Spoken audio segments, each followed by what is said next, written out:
Hi, I'm Bridgette with PotomacBeads.com. Join me today in creating this fun Lisianthus flower pendant.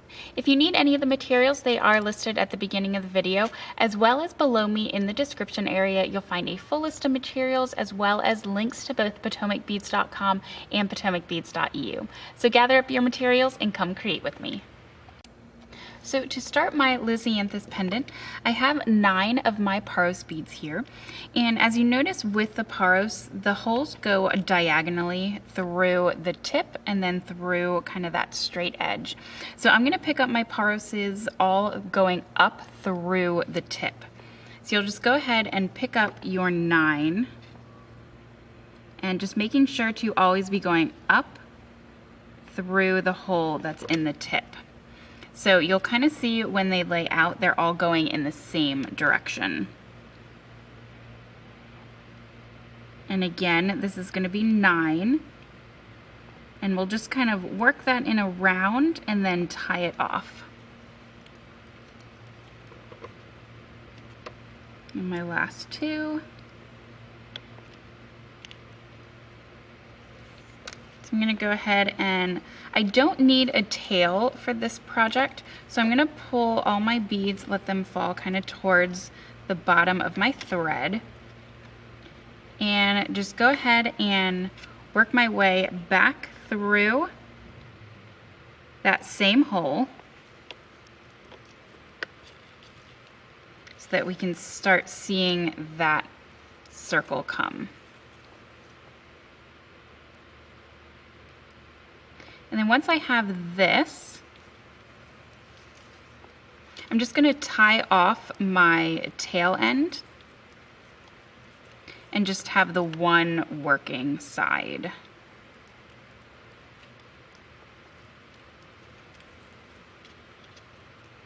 So you can go ahead and pull that tight. Make sure you don't have any loops here like I do. Let me get that figured out.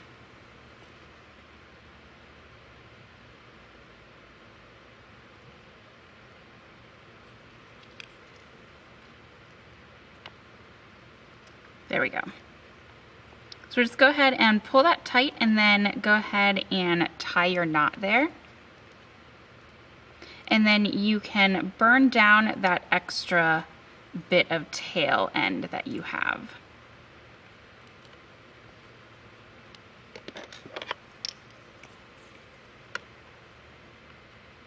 Okay. So you should have a nice little circle just like that. And from here, I'm going to grab my DiamonDuo minis and start adding those in between each one of my Paros beads. So going up from where you are, I'm going to step up into my the second hole in my Paros. And from there, I'm going to go ahead and start adding on my DiamonDuos, or my DiamonDuo minis. And you'll see that they kind of nicely lay right in that kind of opening with each of the Paros. So picking up from the bottom hole of your DiamonDuo mini, just keep adding one in between each as you go. All right, so just keep doing this around until you get to your opposite side. So I just put on my last DiamonDuo. So I'm coming through my Paros bead at the top hole for that. And I'm gonna jump up into the second hole of my DiamonDuo minis. So going through there, and then I'm gonna add on my Arcos. And I wanna make sure when I'm adding these on, I'm doing 2 at a time. And I'm going to make sure that they are facing each other. So when they're on your thread,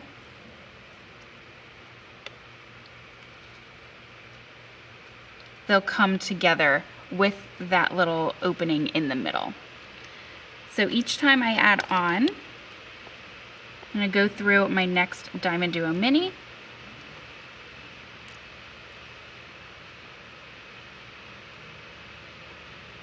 and then add on 2 of my Arcos. Again, making sure that they are facing each other. And then going through my next DiamonDuo mini.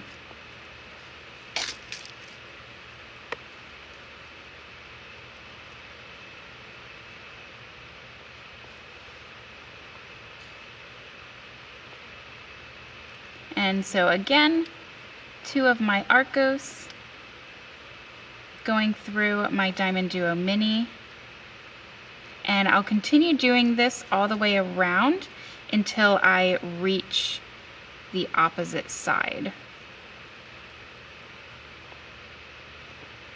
So I'll just keep adding in between each one of my DiamonDuo minis.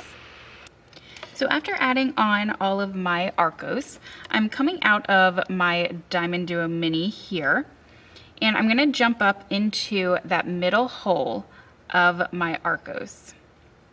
Just going through that. So now working on kind of this next level, I'm gonna be adding on one of my Minos between each of my Arcos beads. So they'll fit kind of right perfectly in between that little circle section there. And then between each of my little couples, I'm going to be adding one of my crystal rondelles. So between the Arcos that are facing each other, I'm going to be adding my Minos in that little circle section. And then between each couple, I'm going to add my crystal. And we'll just keep doing this all the way around until we make it to the opposite side. And it's gonna be a little wobbly at first. Don't worry about that because it'll start tightening out as soon as we go around that third edge. So again, a Minos in between each Arcos, and then a crystal in between each couple.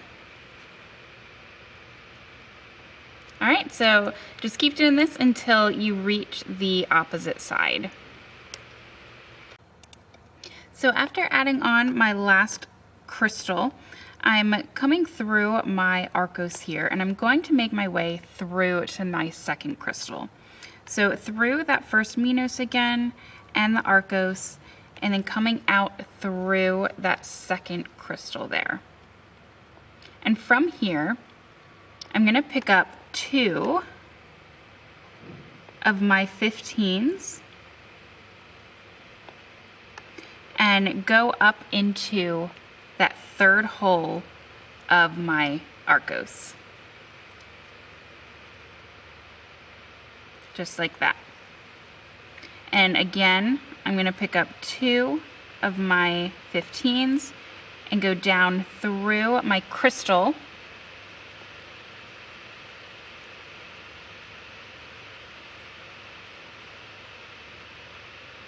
and then add 2 of my 15s and then go up into that third hole of my Arcos. So we'll keep doing this until we make our way all the way around. So just adding 2 15s in between each Arcos and crystal, and making sure to be going up through those third holes of our Arcos. All right, so just all the way around, and then we'll add on the last bit of the seed beads. All right, so once you've made your way all the way around, just adding the 2 seed beads, I'm coming up through my next, so I just added these last 2 seed beads. I went through the crystal and I'm coming up through those first sets of 15s that we added on in the beginning. And from here, I'm going to add 9 of my 15s. So I already have those strung on. And I'm gonna go down through those 2 15s that we just added on. So you can see that it does a nice little outline along those Arcos. And from there, we'll go through our crystal again.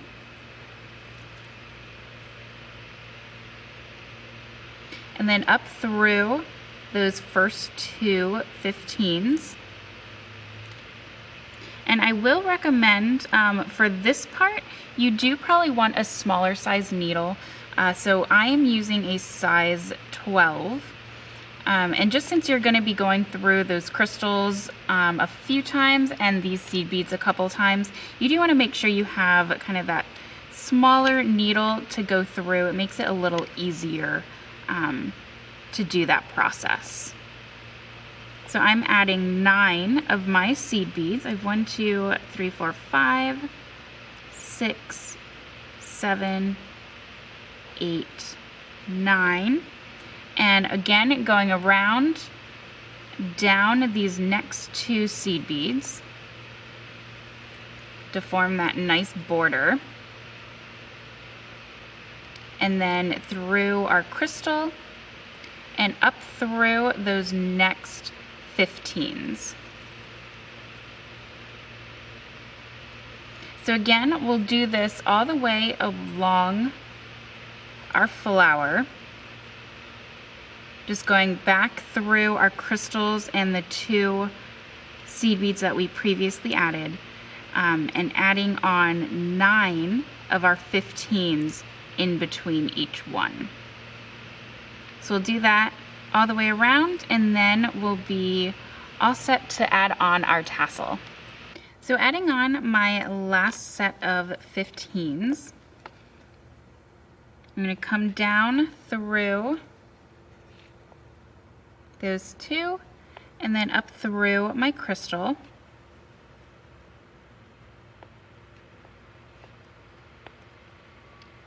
And from here, I'm going to go ahead and start adding my tassel on. So I'm going to go, I want my tassel to lay in between just one of my scallops here.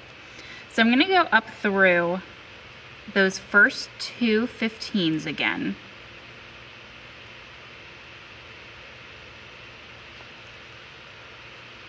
And from there, I'm going to add a 15. And I'm going to sew through my tassel.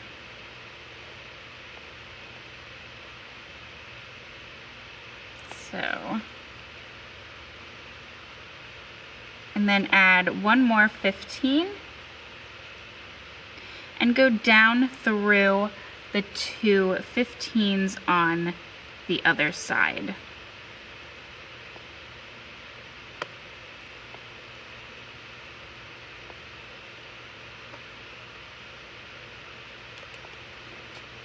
Just kind of pull that nice and tight.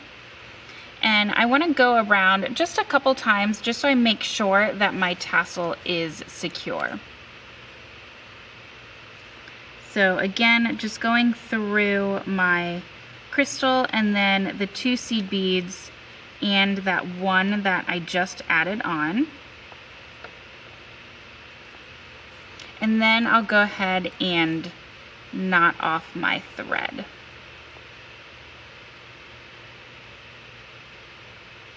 So again, just those first 2. And then through that one that we just added on.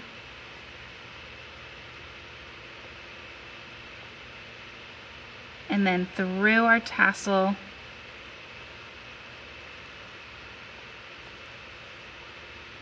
So that we make sure that's nice and secure. And then up through that last seed bead. And then we can go ahead and tie off our thread.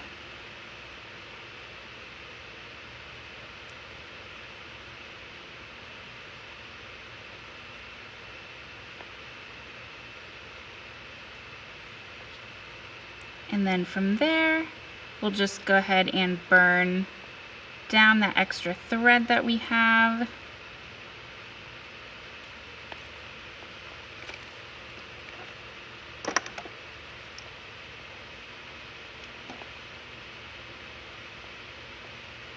And there we have it. We're all set with our Lisianthus pendant. All right, so you have kind of two options for the end. You can either add a just a regular jump ring into that kind of top Arcos couple there, or you can add a bail. I'm gonna go ahead and add a quick simple bail.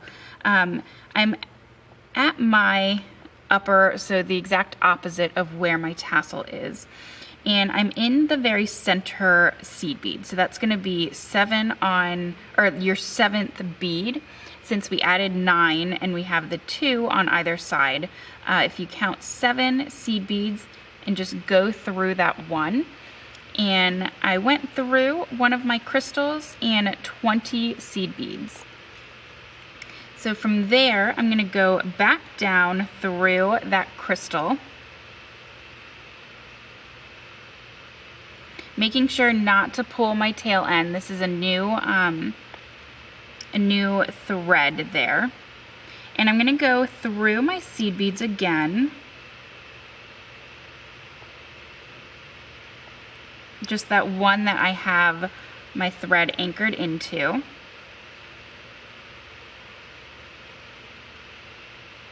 And back through my crystal. And I'm gonna go through my loop one more time just so that we know it is secure. You can pull tight while you're doing this,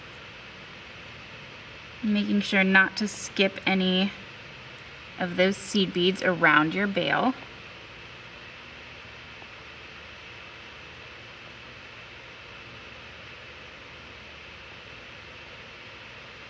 And again, if you want to keep it without the bail, then you can definitely just add a jump ring into there and hang that on whatever kind of cord or chain you would like. So coming down through those last bits of my seed beads, and then through my crystal, and then I can go ahead and knot my thread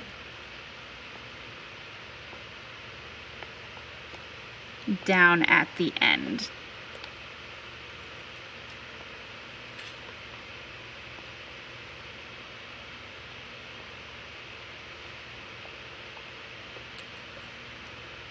All right, then you can just burn down those extra threads, and we are all set with our Lisianthus pendant with a nice little bail to hang it from.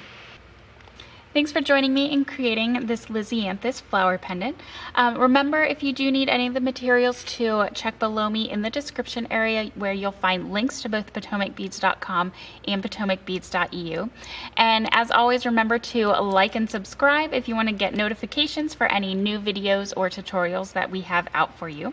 And also, I'd love to hear from you, so make sure to comment below and leave some pictures of your own projects, or just how this design helped inspire your own. So until next time, happy beading.